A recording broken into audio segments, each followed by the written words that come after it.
The pounding on my door at midnight sent my heart racing. I fumbled for my glasses, praying the noise wouldn't wake Emma. My 5-year-old daughter had finally fallen asleep after a nightmare, her tiny hand clutching her stuffed rabbit, tear tracks still visible on her cheeks. When I opened the door and saw Catherine Winters, my intimidating boss of 3 years, standing there in the pouring rain, I knew my life was about to change forever. Hey everyone, if you're already hooked by this single dad's midnight encounter, hit that like button and subscribe to see more stories that will tug at your heartstrings and remind you that sometimes life's biggest challenges lead to unexpected blessings. I never imagined I'd be raising Emma alone. My wife Lisa's sudden death 3 years ago left me drowning in grief while trying to keep our daughter's world from completely falling apart. The medical bills had drained our savings, and I'd taken the first job I could find at Winters Architecture, where Catherine, known throughout the industry as the Ice Queen, ruled with exacting standards and seemingly no patience for personal problems. That rainy night, Catherine stood on my doorstep, her usually perfect appearance disheveled, mascara smudged beneath her eyes. "James," she said, her voice uncharacteristically soft, "I need to talk to you." I hesitated, glancing back toward Emma's room. "It's midnight, Ms. Winters." "Catherine," she corrected. "And I know what time it is. Please." The desperation in her voice was so unlike the confident woman who commanded boardrooms that I stepped aside to let her in. My small apartment suddenly felt even smaller with her presence. The dishes from dinner still sat in the sink. Emma's toys were scattered across the living room floor. I hadn't had time to fold the laundry piled on the couch. "I'm sorry about the mess," I mumbled, hastily clearing a spot for her to sit. Catherine didn't seem to notice the chaos. She perched on the edge of the couch, her hands clasped tightly in her lap. "I overheard your phone call today." My stomach dropped. Earlier that day, I'd received a call from Emma's school. She'd had a meltdown during their Mother's Day project. I'd stepped into the stairwell for privacy, but apparently not far enough. "I'm sorry about that. It won't happen again. I know the Henderson project deadline is." "Stop," Catherine interrupted. "I'm not here about the project." She looked around my apartment, taking in the framed photos of Emma and Lisa, the crayon drawings taped to the refrigerator, the princess nightlight glowing in the hallway. "You said something on the phone," she continued.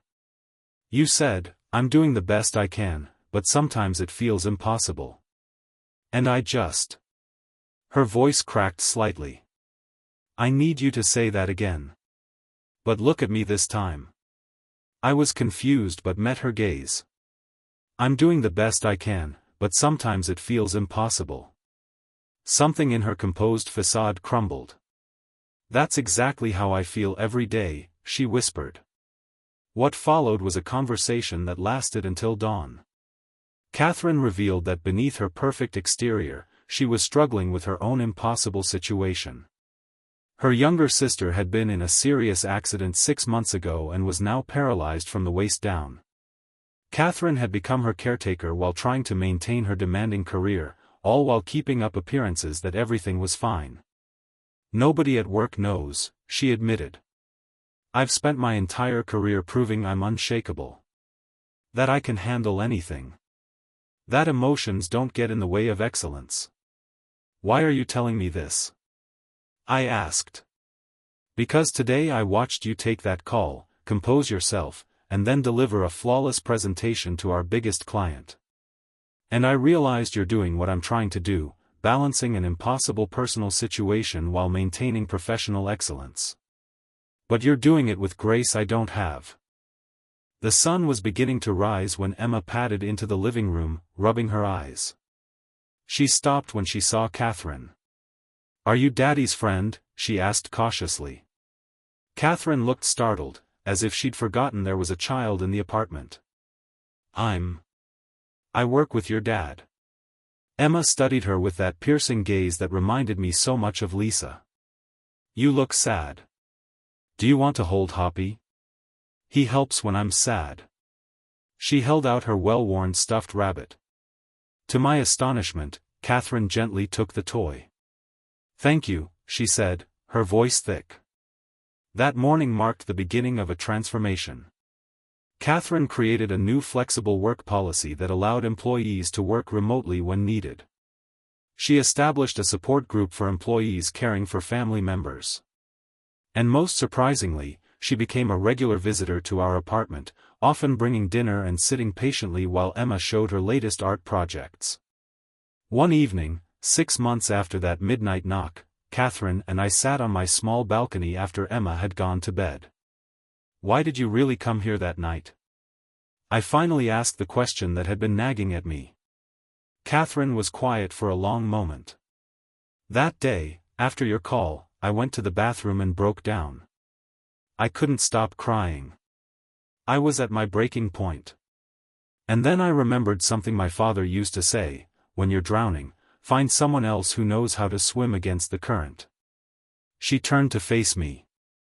"You were swimming, James. Somehow, despite everything, you were staying afloat. I needed to know how." "I'm barely treading water most days," I admitted. "But you're not alone anymore," she said softly.